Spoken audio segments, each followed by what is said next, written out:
السلام عليكم ورحمة الله وبركاته.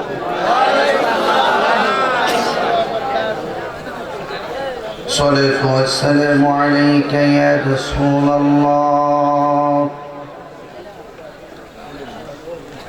صلاة والسلام عليك يا حبيب الله. الصلاة والسلام عليك يا شفيع المذنبين. الصلاة والسلام عليك يا رحمة للعالمين. شكري আমার সাথে পড়ুন আউযু বিল্লাহি মিনাশ বিসমিল্লাহির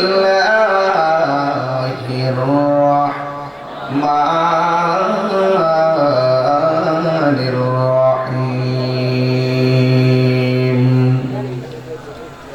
ওয়ালা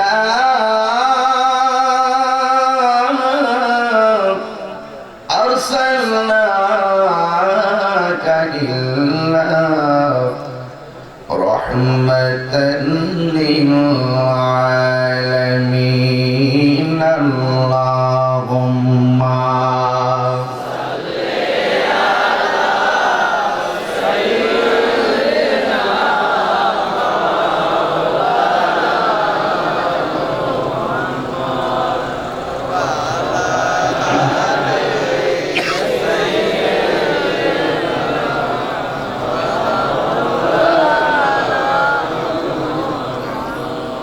ঠান্ডা লাগতেছে না? আজকে একটু ঠান্ডা পড়ছে, মনে হইতেছে শীত ঢুকতেছে না? মিথ্যা কথা বলছি নাকি? আমি বুঝতেছি আর কি, যে এবাদতে কষ্ট বেশি, সে এবাদতে সওয়াবও বেশি। কথা বলেন ঠিক কিনা বলেন? তো দরদের আওয়াজটা একটু দরদ লাগাই দেন। হাসরের ময়দানে দরদ ওয়ালাদের জন্য পৌঁছে রাত আলোকিত হয়ে যাবে। অনেকে চুপ করে আমার দিকে তাকিয়ে আছেন, সুবহানাল্লাহ বলেন নাই? একটু জবানটা উঁচু করে দিয়ে বলুন সুবহানাল্লাহ। এই আওয়াজটা কোথায় থেকে আসলো? আপনাদের থেকে আসলো। তাই ইচ্ছা করলে আমরা জোরেও বলতে পারি, আস্তো বলতে পারি, ইচ্ছা করলে মুখ বন্ধ করে রাখতে পারি। কিন্তু সৎ কাজে শত বাধা হলেও সৎ কাজে প্রতিযোগিতা করে মাঠে স্থির থাকতে হবে, ঠিক কিনা বলে? এই জন্য মহব্বতের সাথে উচ্চ আওয়াজে দুরূদ শরীফ পড়েন। আল্লাহুম্মা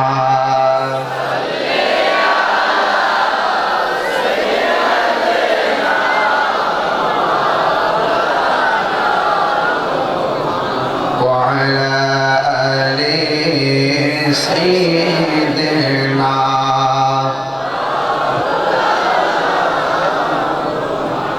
क्या खबर कितने तारे किले चुप गए, कुरने डूबे न डूबा हमारा नबी. अल्लाहुम्मा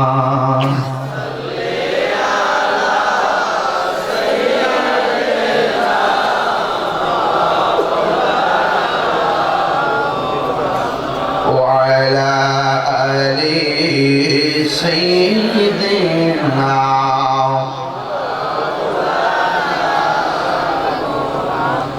لا إله لا إله لا إله নাই কোন মাবুদ আল্লাহ ছাড়া, নাই লা ইলাহা লা ইলাহা লা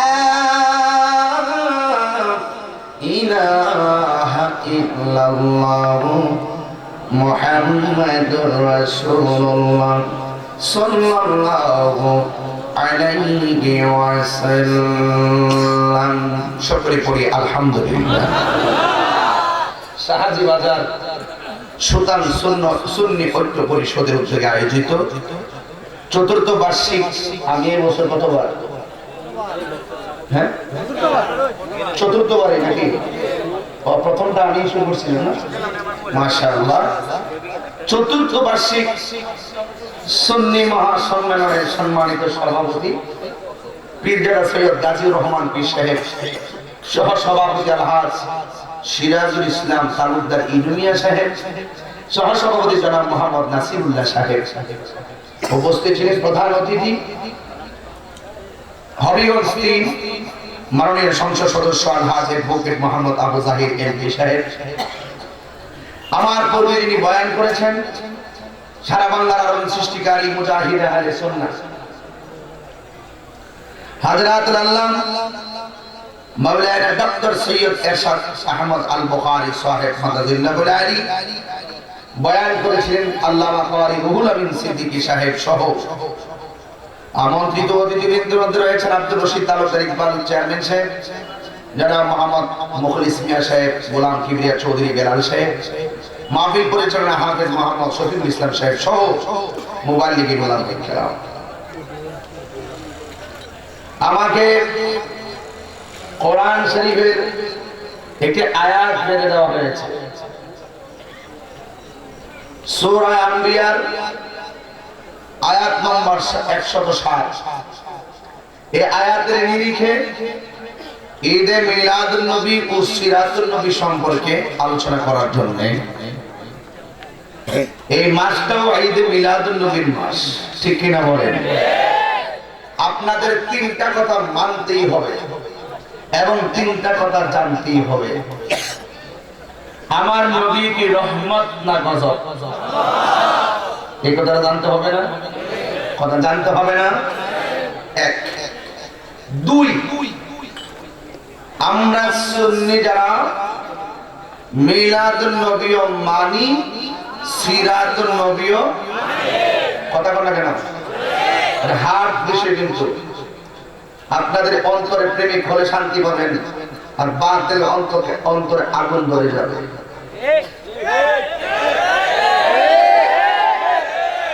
জোরে বলেন ঠিক কিনা? আহলে সুন্নাত ওয়াল জামাত সিরাতুন নবী আমল করে, উত্তর দেন ঠিক কিনা বলেন? আহলে সুন্নাত ওয়াল জামাত সিরাতুন নবী আমল করে, মিলাদুন নবী পালন করে। একটা আমল একটা পালন। আমরা যখন মিলাদুন নবী করি, কিছু মানুষ বলে আমরা নাকি ওয়াজে বলি মিলাদুন নবী পালন করো, সিরাতুন নবী লাঠি মারো। আপনার বয়স কত? 77 বছরের জীবনে শুনছেন নি কোন মৌলবী, কোন মানুষ এই কথা বলছে যে মিলাদুন নবী পালন করো, সিরাতুন নবী লাঠি মারো? এই কথা কইছে কেউ? না। এইগুলো হলো গুজব। এটা কি গুজব? পাবলিকের ভিতরে আমাদেরকে কালার করে দেওয়া। এজন্য আমি একটু শুরুতেই ভেঙে দিলাম, সুন্নি যারা ওরা মিলাদুন নবীও মানে, সিরাতুন নবীও। আমার রাসূল নামাজের পক্ষে না বিপক্ষে? রোজার পক্ষে না বিপক্ষে? জিহাদের পক্ষে না বিপক্ষে? হজের পক্ষে না বিপক্ষে? ন্যায়ের পক্ষে না বিপক্ষে? গোটা 63 বছর জিন্দেগি আমার নবীর সিরাতুন নবী, এই সিরাতুন নবী আমরা সুন্নিরা আমল করি, আর বছরে একবার জশ্নে জুলুস করি, এটা মিলাদুন নবী আমরা আনন্দে পালন করি। কথা বলেন ঠিক কিনা বলেন? তাহলে কথাগুলো আকাশের দীপ্যমান চাঁদের মতন সত্য কথা বলছি। আমাকে বিষয় দিয়েছেন সূরা আম্বিয়ার 107 নম্বর আয়াতের নিরিখেই প্রাসঙ্গিক আনুষঙ্গিক কথা বলার জন্য। অনেকে বলে আমরা মিলাদুন নবী মানি কিন্তু ঈদ মানি না। এটা নতুন মাত্র 3 মাস হয়েছে এটা পাইছি। কেন বাইরেছে না এরা সালা সারা জীবন আমার ছাত্র জীবনে আমি মানুষের সাথে ঝগড়া করছি এরা বলতো নবী ময়রা হত্যা করলে মানুষের সাথে মিশাতে করছে এখন আমরা যখন দলিল আদিল্লাহ দিয়া যখন স্ট্রংলি ভাবে এটাকে একটু জ্ঞান দিছি এখন এই কয়েক বছর যারা মানতেছে নবী হায়াতুন নবী জিন্দা নবী আগে এটা জীবন মানত এটার সাথে প্রথম ঝগড়াই দিগালে এরপরে ঝগড়া হয়েছে নূর হইয়া কোন নবীর অল বডি মাটি মাত্র 2-2.5 বছর হয়েছে এখন রূহটা নূর বডিটা মাটি এখন যখন ঈদে মিলাদুন নবী সারা বিশ্বে 126টা দেশে পালন হয়েছে এখন তারা বলে ঈদ মানি না মিলাদুন নবী মানি সারা জীবন আমরা কইছে সুন্নি সুন্নি না সুন্নি আমরা তো সুরের কসুর আর সুরটা যদি মহিলাও কসুন্নি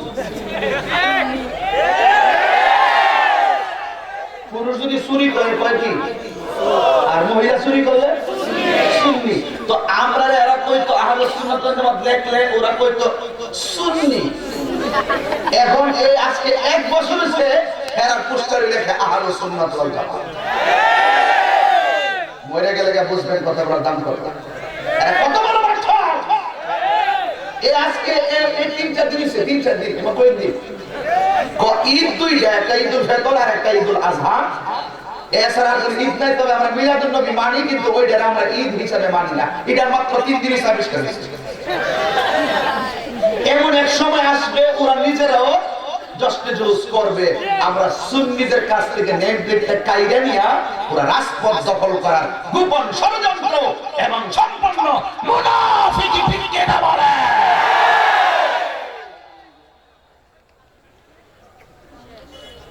কথাগুলো পরে বুঝবেন কি বলছি মুখ ফাটে না আল্লাহ কোরআনে বলছেন সূরা আম্বিয়া আমার নবী কি গজব না রহমত ঘুমাই গেলে যাইবেন আওয়াজ করতে আমার নবী রহমত না গজব এই যে সূরা আম্বিয়া থেকে আলোচনা করতে বলছেন আমি করছি আপনারা তেলাওয়াত করলে জোরে সোরে আল্লাহু আকবার করবেন পারবেন না আরেকটা কথা ভাঙিয়ে ফেলে ওয়াজের ভিতরে হঠাৎ করে কুট করে কথা বলা যায় না এরা বলে দুই ঈদ ছাড়া কোনো ঈদ নাই এটা পাবলিকের বোকা বানা পাবলিক ছোট ছোট গুলো বানা তো টিভি তো একটা গরু খাওয়াই নেই একটা শ্যামাই খাওয়াই নেই ছোট বাচ্চা যারা এটাই বুঝে পোলাবান যারা তো এগুলোই বুঝে একটা শ্যামাই খাওয়াই নেই আর একটা গরু খাওয়াই নেই এছাড়া কোনো ঈদ নাই এইভাবে পাবলিকের ওয়াশ করে কিন্তু হাদিস শরীফে তো শুধুমাত্র 2টা ঈদের কথা বলা হয়েছে না আরাফার দিবসকেও ঈদের দিন বলা হয়েছে জুমার দিন কেউ ঈদের দিন বলা হয়েছে ঈদুল ফিতর কে ঈদের দিন বলা হয়েছে ঈদুল আজহা কে ঈদের দিন বলা হয়েছে কোন ঈদ হইতো না আমার রাসূল যদি দুনিয়াতে আগমন না করতেন যেই নবী উসিলায় ঈদুল ফিতর পাইলাম ঈদুল আজহা পাইলাম ঈদুল মিলাদুন এবং ঈদুল জুমা পাইলাম ঈদুল আরাফা পাইলাম তো সেই নবীর কারণে যার কারণে সব পাইলাম তার সেই রাসূলকে পাইয়া আমরা কি কষ্টে না আনন্দিত এই জন্য আমরা জশ্নে জুলুস ঈদে মিলাদুন নবী পালন করি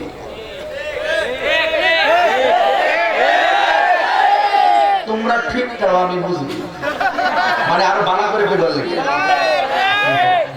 আরো বালা করে কই বললে তবে হক কথা বলতে হবে কে বেজার হবে এটা শোনার টাইম নেই তবে আমি প্রস্তাব করছি দ্বন্দ্ব বন্ধ দ্বন্দ্ব কি মিলাদুন নবী ওনারা বলে যদি দেখাইতে পারি মিলাদুন নবী তাইলে নাকি আর নাকি এরা বিরোধিতা করতো না এই মিলাদুন নবী সম্পর্কে সরাসরি তিরমিজি শরীফে দ্বিতীয় খণ্ড 224 পৃষ্ঠা একটা বাব আছে শিরোনাম বাবু মা জাআ ফি মিলাদিন নবী সাল্লাল্লাহু আলাইহি ওয়াসাল্লাম নবীর মিলাদুন নবীর উপরে একটা বাব একটা শিরোনামই আছে হাদিসের ভিতরে আর ওনারা মিছাইরা পায় না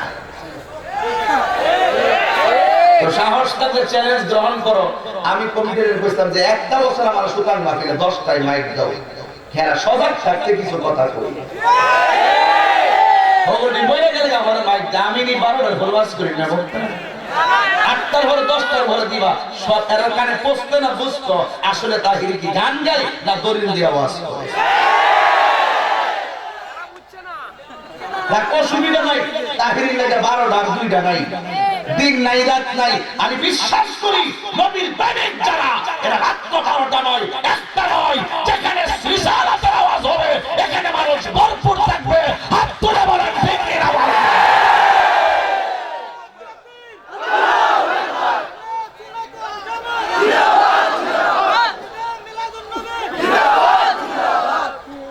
সর্বনাশ, এত রাত্রে এত ধরে ডাক মারছেন, মানুষের তো বোম ডিস্টার্ব হইতেছে। খাই যাবেলা যদি মরে গেছে না, তো আমার নবীর মিলাদুন নবী খুশি না বেজা? যে যাই বলুক না কেন, আগের চাইতে জুলুসের সংখ্যা কি বাড়তেছে না কমতেছে? বিশ্বে জুলুসের আওয়াজ হচ্ছে কিনা? আমার ব্রাহ্মণবাড়িয়া মিলাদুন নবীর দিন মিছিল করছে এক ব্রাহ্মণবাড়িয়ার হুজুররা, ছাত্ররা আর কি, কওমি ছাত্ররা হাতে লাঠি নিছে আর মিছিল করতেছে। বেদাতীদের একটা একটা বেদাতি দল দৈরা দৈরা জবই কর। এরা হাইটে কেমন আমরা বেদাতি বলতেছে, আমরা যে জুলুসিতে মিলাদুন্নবী করি, জামিয়া শহরে ব্রাহ্মণবাড়িয়া শহরে জুলুস করতে দেওয়া হয়নি। লাড়ি লইয়া লইয়া ঘুরতেছে, মিছিল করতেছে। এই ব্রাহ্মণবাড়িয়া শহরে জুলুস করতে দেওয়া হবে না, এইভাবে হাইটে হাইটে মিছিল করতেছে। আর সকালবেলা লাড়ি লইয়া কাউতুলির মোড়ে এইভাবে বসে দিছে, কেমনে আমরা শহরে ঢুকি দেখতে দিব। পরে একজন তো হুজুর এটা কি? এরা লাড়ি লইয়া বই দিছে। আমি কই আমরা ঘুরা ঘুরা জুলুস করি, হ্যাঁ বইয়া বইয়া জুলুস করবো। আল্লাহ তো এমনি বিচার করে। আমরাও যাই না, সারাদিন বয়ে দিচ্ছি লাড়ি লইয়া, রোদ্রের মধ্যে বয়ে দিচ্ছি, বৃষ্টি হয়েছে, বৃষ্টি আছে, বৃষ্টি থাক, বৃষ্টি থাক।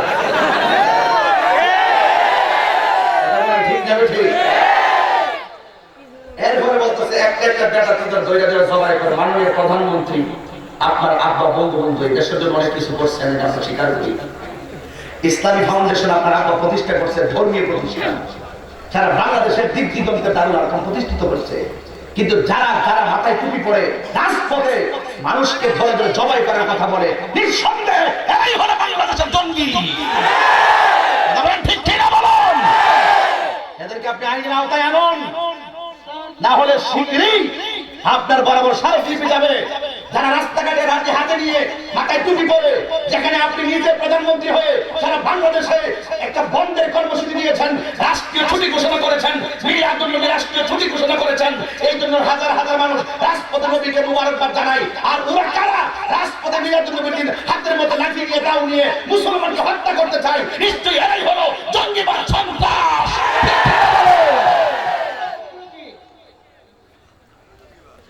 সোজা কথা, ভালো না লাগলে আপনি না করবেন, দুইটা করে জবাই করে দিব।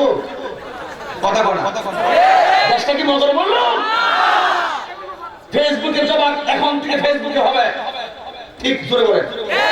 ঘুমাই থাকলে ওয়াজই করতাম না, এমন সময় দেবো 1 ঘন্টা, কিন্তু 3 ঘন্টা কথা বলবো। আমি ভূমিকা জানি মানে আমরা ডাইরেক্ট ওয়াজ লিখলাম, কিন্তু আওয়াজ করতে হবে, যা থেকে কপালে কথা হবে সকালে। ফেসবুকের জবাব ফেসবুকে হবে, ঠিক শব্দ হয় নাই।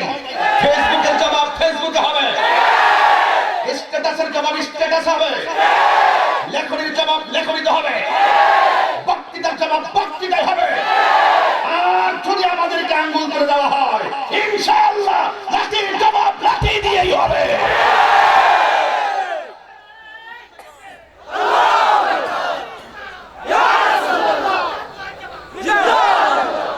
রাগ করে লাভ নাই, মিলাদুন নবী সবচেয়ে বড় ঈমানের একটা দলিল, ঠিক কিনা বলেন? মুনাফিকের মতন বাসার চাইতে বাঘের মতন ঈমানি চেতনা নিয়ে, উমরের চেতনা নিয়ে একদিন সাইড দিয়ে ফিরে মরে যাও, রাসূল কবরে হাজির হয়ে যাবে। গভীর মনোযোগ, এক্সট্রা ওয়ার্ড করবেন। আমরা কাউকে আক্রমণ করব না। কেউ যদি আমাদেরকে আক্রমণ করে, আমাদেরকে তো সেভ করা লাগবে, আমাদেরকে সেভ করা লাগবে। আমরা মসজিদের মধ্যে নামাজ পড়ব, মসজিদের মধ্যে তাসবিহ পড়ব, নবীর শান গাইব, কাউকে কিছু বলবো না, কোরআনের তেলাওয়াত করব। কোরআন তেলাওয়াতের অবস্থায় যদি কেউ আমাদেরকে মারতে আসে, জবাব দেওয়া লাগবে কি লাগবে না?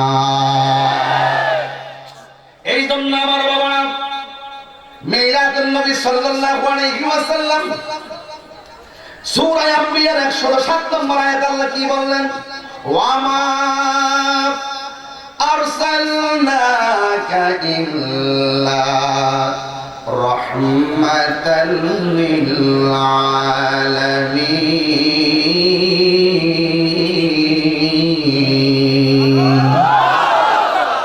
আল্লাহ রাব্বুল আলামিন বলেন, আমি আপনাকে রহমত হিসাবে এই জগতে প্রেরণ করেছি।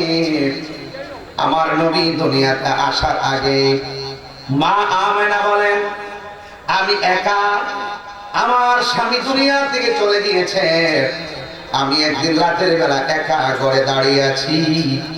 আমার ঘরের ভিতরে কোনো মানুষ ছিল না।